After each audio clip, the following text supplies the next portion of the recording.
another SIP that was recently published that covered a potential change to Stack's emission schedule. It was published by Zan at Demon Technologies. Can you share any additional context on that SIP and background?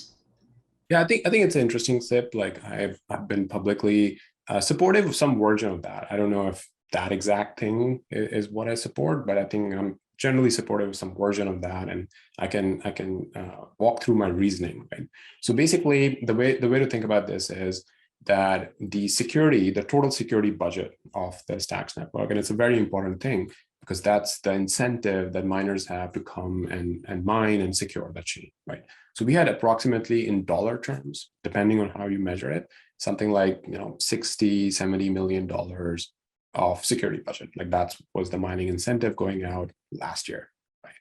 In general, I would love to see this number in billions, right? Because if you're building a really successful, huge network where billions of dollars are being secured, you want the security budget of the network to be in billions. And if you look at the market, networks like Ethereum and Solana and others, they're already kind of there. Like they use different mechanisms, but approximately the security budget is in the order of billions, right? So even though on the Bitcoin side, this was a very large number, because networks like Liquid basically don't have a security budget. You're just trusting the centralized actors who are running it, or RSK has a very low security budget. It basically has gas fees, right, which are something like 200,000 per month, roughly. Like this is a stat that some RSK community member posted.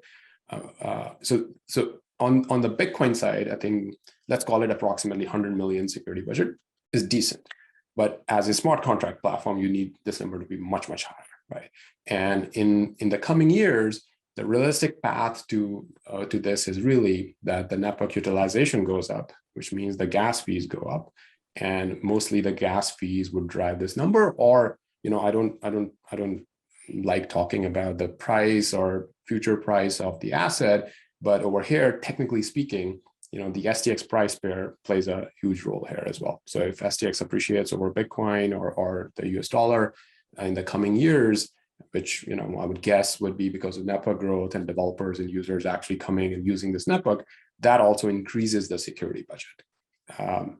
And I think so. Those are kind of like the three variables: the block rewards, which are preset at the time of the mainnet launch. We know what the block reward schedule is going to be, and then there are two variables. One is the gas fee, and one is the STX price relative to Bitcoin or USD, however you want to calculate it.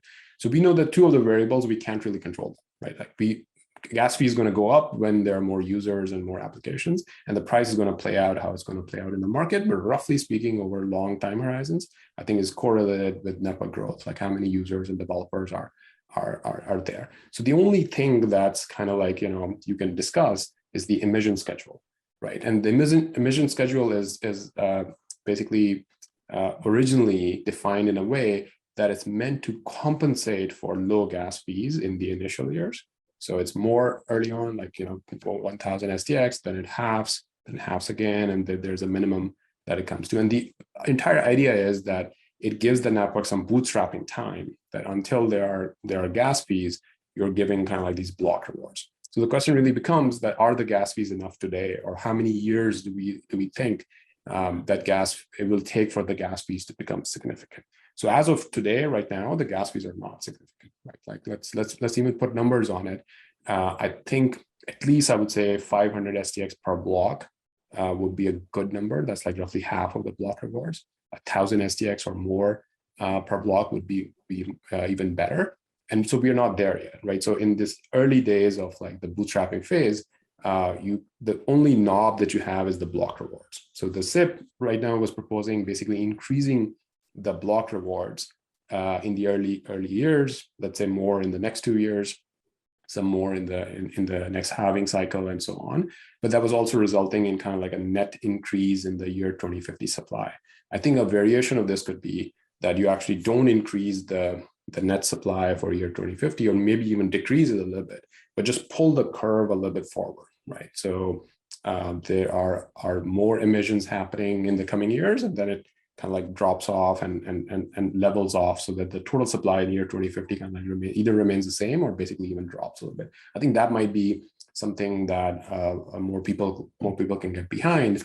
Because effectively, because the only downside of this thing is that people will be like, hey, there is more float happening, so I'm getting diluted down, right? Which is also interesting, because if you dig deeper, if you're an active member, meaning that you're actively using the network, and especially you're stacking actively, you're actually not getting diluted down, because you're the people who are inactive and they're not stacking, they're the ones who are paying the cost for any inflation that's happening. Because right now the rate of the Bitcoin rewards is much higher than the rate of effective inflation per year, because only 35% of the supply is actually participating in stacking, right? So in a way, you're kind of like rewarding the people who are active on the network, and people who are inactive, they're kind of like paying the cost if you increase the supply, which right now I'm not sure if that's the way to go. But I think in general, this particular discussion of by when do we expect the gas fees to become more significant,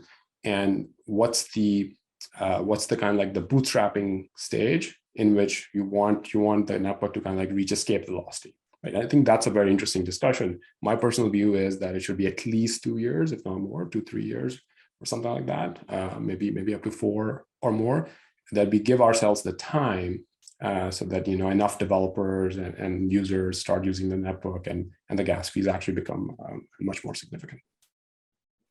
All right, thank you so much. We'll try and link out to some of those resources and to the forum, et cetera, down below. But thank you so much for being here, Muneeb, and thanks to everyone who's tuning in to Stacker Chats. Please make sure to like this video, subscribe for more content like this, and let us know if you have any questions either in the comments below or on Twitter. Thank you so much, and we'll see you next week. Thanks a lot.